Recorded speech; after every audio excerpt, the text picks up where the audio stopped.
So I thought I'd do a little tech topic for this month's meeting on OEM fuel pumps. I've been playing around with some ideas to make a pump have adjustable fuel pressure.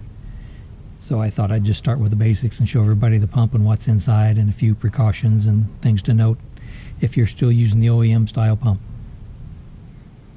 So here's the basic pump the way they come. This is an Airtex 4886. According to the tag, it was built the 43rd week of 2019, so fairly new pump. One thing to point out, this hole down here, from what I've heard, the newer pumps that I think are now being made in China, they've omitted this hole on some of them, so when you get a pump, check it out and make sure that pin's there.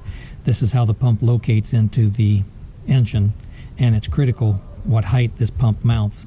So if that hole's not there and you have to drill it on your own, bad idea. I would take the pump back if that's the case. One other thing to note, the first or early production in 60 used a slightly different pump that has a shorter pump shaft in here. So sometimes you see a pump that's a really good price on eBay. It's probably because it's only for a 60. A lot of sellers don't know that, so keep an eye out. Pretty much every pump you see from a reputable company is going to be for a 61, or sorry, even a late 60 on through 69. After that, there pretty much were no changes that would make any difference. So let me set this over here, and then I've got a pump partially ready to come apart. We'll show you what's inside. So it's spring loaded with the spring under the cap, but bottom piece, get these screws out of here.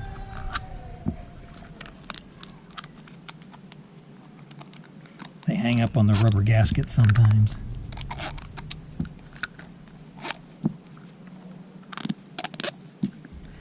So top cap, spring. This is a diaphragm assembly. This can't be disassembled any further than this. This is the check valve section. It's got the in and the out and the two check valves. And then this is the rubber piece that separates the base from the pump section. So a couple things to point out on the center section here of the check valves. This is often a common problem. These check valves aren't always seated fully. You can use a piece of tubing or an old socket and double check that these are seated all the way. Basically, I put that on top of there and give it a few taps with a hammer while it's sitting on top of a vise. Same thing on this one, press it down. And visually you can check to see if they're not pushed in all the way by looking either in this gap here or in this area here.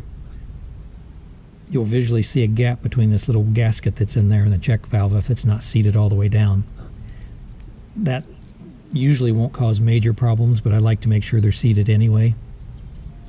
Then on the staking side, quite a few years ago there's a problem where the valves weren't check valves weren't staked properly and they would pop loose and leave you dead on the road. These weren't too bad. These are the factory stakes here and here and here and here. And I took a center punch and gave them a few more taps to once again displace some metal around it, so they're definitely good and locked in tight. They won't be going anywhere. While I've got this flipped upside down, take note of this channel in here. This is a emergency drain in case there's any kind of leakage inside the pump. This would leak the fuel outside. And grabbing this pump again, I'll show you. This is where that channel comes back past this screw, and that's on the bottom side of the pump. So if this pump were in and leaking a little bit internally, it should come out through here, and I'll show you what happens when it doesn't. So when this pump is assembled, here again, I'll put this back on just real quick, just as a sample. When this is mounted on here, if there's a leak in this area or in this area, you're going to have, oops, I got that upside down. Note this is the suction side of the pump and this is the pressure side of the pump. So if you have a leak in through here or from here going in through there or underneath, the fuel will end up in this area here. And as long as the fuel is leaking slowly, it'll make its way to this little channel outside and out that hole. If this hole is clogged or if the fuel is leaking more than that, it will leak and fill up this area and eventually start pouring down inside this hole. That's a really bad thing, because that hole is where the pump rod has to go through in order to ride on the cam on the crankshaft. And when that fuel pours down through there, it's diluting your motor oil. And you might not necessarily smell it or see it, and drive, and eventually your oil will thin out and you'll have an engine with ruined bearings. So one trick I like to do when I've got a pump apart is to put an extra drain in there.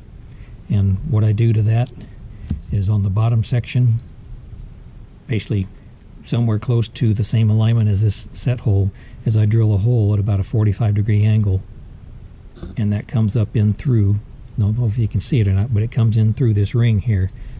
So if you've got fuel leaking inside of here, you've got two places for it to drain. It'll drain here, or it'll drain out of that hole I just showed you from the channel previously, that hole there. Either one of those are going to drip fuel out either onto the crank pulley or onto the harmonic balancer.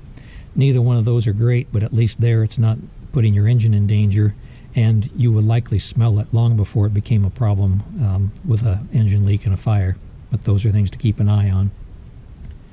One other thing that often comes up is the fuel pressure. The springs that come with these are preset. There is no adjustment. And a lot of people report that their pumps have 6, 7, 8 psi out of the box. And that's way too high for the Rochester carburetors. It will override the float valve and cause you to have high fuel levels in your float bowl. And so I've been working on an idea to make this fuel pump adjustable without cutting the springs. Right now, people will experiment with cutting the height of the spring or heating up a coil and smashing it down in order to change the height. And it's a lot of hit or miss as to whether they do any good or not on it. So that's a couple things I wanted to point out there. I'll probably stop it at this point, and then I'll restart the video and show you my idea to make the fuel pump pressure adjustable.